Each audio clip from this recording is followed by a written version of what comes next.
ನನ್ನ ಶ್ರೀ ಶುಭ ನುಡಿ channel subscribe ಮಾಡಿ.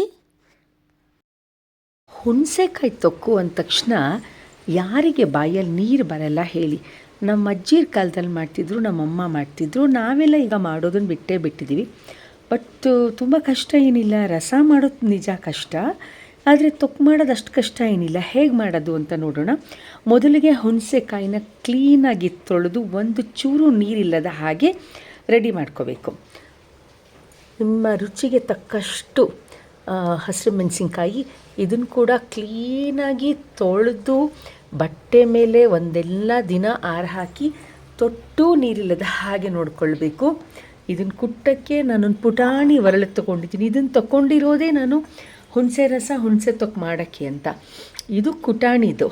ಸೊ ಇಷ್ಟು ಪುಟಾಣಿದು ಒರಳು ಕಲ್ಲೇನಿದೆ ಇದರೊಳಗಡೆ ಹಾಕಿ ಸ್ವಲ್ಪ ಜಜ್ಜೋದು. ಹೀಗೆ ಮೊದಲು ಕೈಯಲ್ಲಿ ಪಟ ಅಂತ ಮುರ್ಕೊಂಡು ಎಷ್ಟು ಚಿಕ್ಕದಾಗತ್ತಷ್ಟು ಮಾಡಿ ಆಮೇಲೆ ಇದರಲ್ಲಿ ಕುಟ್ಟೋದು.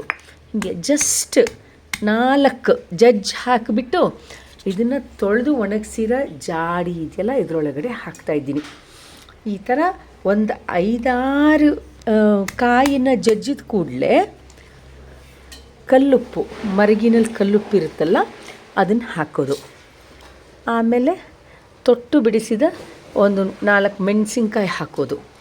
ಮತ್ತು ಹುಣಸೆಕಾಯಿ ಕೊಟ್ಟೋದು, ಹುಣಸೆಕಾಯಿ ಹಾಕೋದು, ಉಪ್ಪು ಹಾಕೋದು, ಮೆಣಸಿನ್ಕಾಯಿ ಹಾಕೋದು. ಇಷ್ಟೇ. ಇದನ್ನು ಹಾಕಿಬಿಟ್ಟು ಕ್ಲೀನಾಗಿ ಮುಚ್ಚಿಬಿಟ್ಟು ಒಂದು 10 ದಿನ ಕಳಿಯೋಕ್ಕೆ ಬಿಡಬೇಕು. ಪ್ರತಿದಿನ ಒಂದು ಮರದ ಸೌಟು ತೊಗೊಂಡು ನೀಟಾಗಿ ಕೆದಕಬೇಕು, ಇಲ್ಲಾಂದರೆ ಬೂಸ್ಟ್ ಬಂದುಬಿಡತ್ತೆ. ಚೆನ್ನಾಗಿ ಪ್ರತಿದಿನ ಕೆದಕಿ 10 ದಿನ ಆದಮೇಲೆ ಇದನ್ನು ನಿಮ್ಗೆ ಎಷ್ಟು ಸಾಧ್ಯನೋ ಅಷ್ಟು ನಾರು, ಬೀಜ ಎಲ್ಲವನ್ನು ತೆಗೆದು ಮಿಕ್ಸಿಗೆ ಹಾಕಿ ರುಬ್ಬೋದು. ಮಿಕ್ಸಿಗೆ ಹಾಕಿ ರುಬ್ಬುವಾಗ ಸ್ವಲ್ಪ ಮೆಂತ್ಯ ಹುರಿದ್ಬಿಟ್ಟು ಪುಡಿ ಮಾಡಿ ಹಾಕೋದು. ಮಿಕ್ಸಿ ಮಾಡಿದ ಮೇಲೆ ಒಳ್ಳೆ ಪರಿಮಳ ಬರುವಂತಹ ಇಂಗೇನಿದೆ ಆ ಇಂಗನ್ನ, ಸಾಸಿವೆನ ಎಣ್ಣೆನಲ್ಲಿ ಕಾಯಿಸ್ಬಿಟ್ಟು ಇದಕ್ಕೆ ಹಾಕಿಬಿಟ್ರೆ ಸೂಪರಾಗಿರುತ್ತೆ. ನಾನು ಅದನ್ನು ತೋರಿಸ್ತೀನಿ, ನೋಡ್ತಾ ಇರಿ. ಬೇಕನ್ನಿಸಿದರೆ 2 ಸತಿ ಹಸಿರು ಮೆಣಸಿನ್ಕಾಯಿ ಕೂಡ ಜಜ್ಜಿ ಹಾಕಬಹುದು.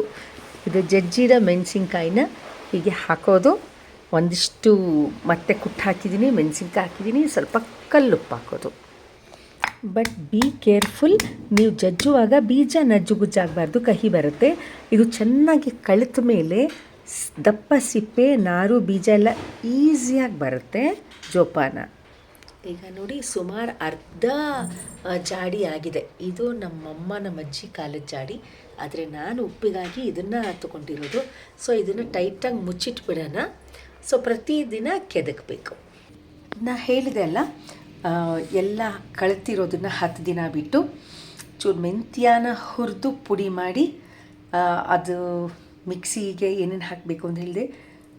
ನಾರು ತೆಗೆದಿರೋ, ಬೀಜ ತೆಗೆದಿರೋ, ಸಾಧ್ಯವಾದಷ್ಟು ಸಿಪ್ಪೆ ತೆಗೆದಿರೋ ಹುಣಸೆಕಾಯಿ ಪ್ಲಸ್ ಮೆಂತ್ಯದ ಪುಡಿ ಹಾಕಿ ಚೆನ್ನಾಗಿ ರುಬ್ಬೋದು. ರುಬ್ಬಿದ ಮೇಲೆ ಇಂಗು, ಸಾಸಿವೆಯನ್ನು ಒಗ್ಗರಣೆ ಕೊಟ್ಟು ಮಾಡೋದು.